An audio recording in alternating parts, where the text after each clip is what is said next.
औज़ु बिल्लाहि मिनश शैतानिर रजीम बिस्मिल्लाहिर रहमानिर रहीम नाहमदु सल्ली अला रसूलिल करीम अम्मा बाद।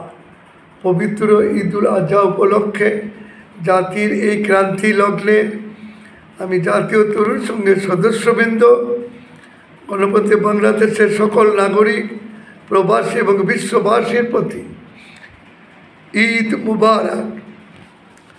এটা হইল পবিত্র ঈদুল আজহা, কোরবানির ঈদ। শুধু পশু কোরবানি নয়, পশু কোরবানি হচ্ছে প্রতীক। আমাদের কোরবানি করতে হবে মিথ্যাচারকে, অত্যাচারকে, অন্যায়কে, অবিচারকে, বেকারত্বকে, অশিক্ষা কুশিক্ষাকে। আজ এই দিনে বাংলাদেশের বর্তমান অবস্থায় ছুটিতে অনেকে বাড়িতে যাচ্ছেন, আত্মীয় স্বজন কুরবানি বেড়াবেন, কিন্তু পাশাপাশি কি আমরা কিছু গাছ লাগাতে পারি না?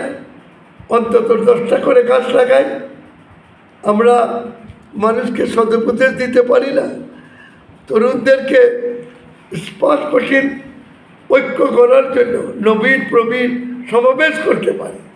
জাতীয় তরুণ সংঘ 1 অক্টোবর হাজারীবাগে স্থাপিত আজ এক বিরাট গণসংগঠন, 60 লক্ষের উপর সদস্য। আমি সম্প্রতি মালয়েশিয়া সফর করে এসেছি। গতকালকে আমি ঢাকায় ফিরেছি 3 মে। মালয়েশিয়ার প্রধানমন্ত্রী আনোয়ার ইব্রাহিম আমার 14 বছরের ঘনিষ্ঠ বন্ধু।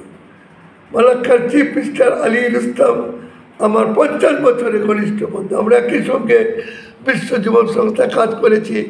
বর্তমানে DMTI মালয় ইসলামিক ওয়ার্ল্ড অর্গানাইজেশনে উনি প্রেসিডেন্ট, আমি বাংলাদেশের চেয়ারম্যান।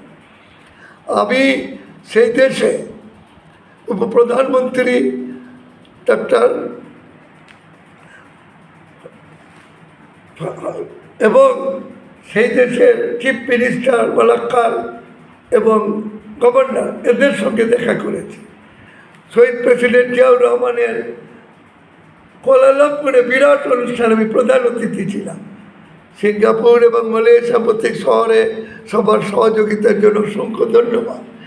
আপনাদের কাছে আমি আবেদন করছি, এই যে মালয়েশিয়ার 13 লক্ষ সহ সকল অবৈধ বাংলাদেশ তথা অন্যান্য দেশের নাগরিকদের বৈধতা দেওয়ার জন্য আমি সরকারের প্রতি আহ্বান জানাচ্ছি।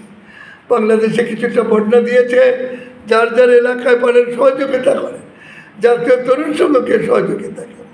প্রবাসী ভাইরা সবার কাছে আবেদন, বিশেষ করে প্রধান উপদেষ্টা ডক্টর ইউনূস, যিনি আমার 44 ঘনিষ্ঠ বন্ধু, সকল দলে সকল ভালো লোককে একত্রিত করে একটি সরকার গঠন।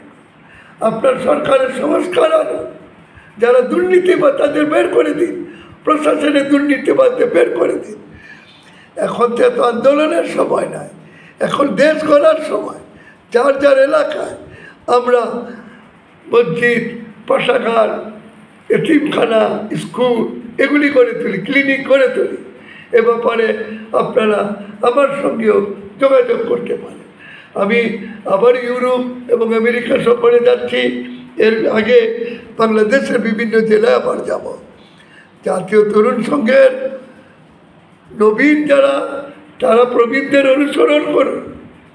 সকল রাজনৈতিক দলকে বলবো, আপনারা রাজনীতিটা করুন কল্যাণ ভিত্তিক, পলিটিক্স থ্রু সোশ্যাল ওয়ার্ক।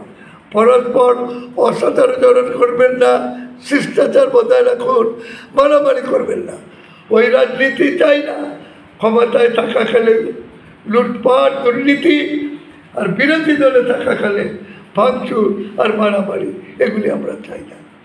আমি দিন থেকে কথা বলছি, ফজরের নামাজ পড়ার পর এর আগে তাহাজ্জুদ পড়েছি, জিকির করেছি, সমস্ত সালামদের বুজুর্গানে দিন সাহাবাদের সালাম জানিয়েছি এবং মসজিদ থেকে কথা বলছি।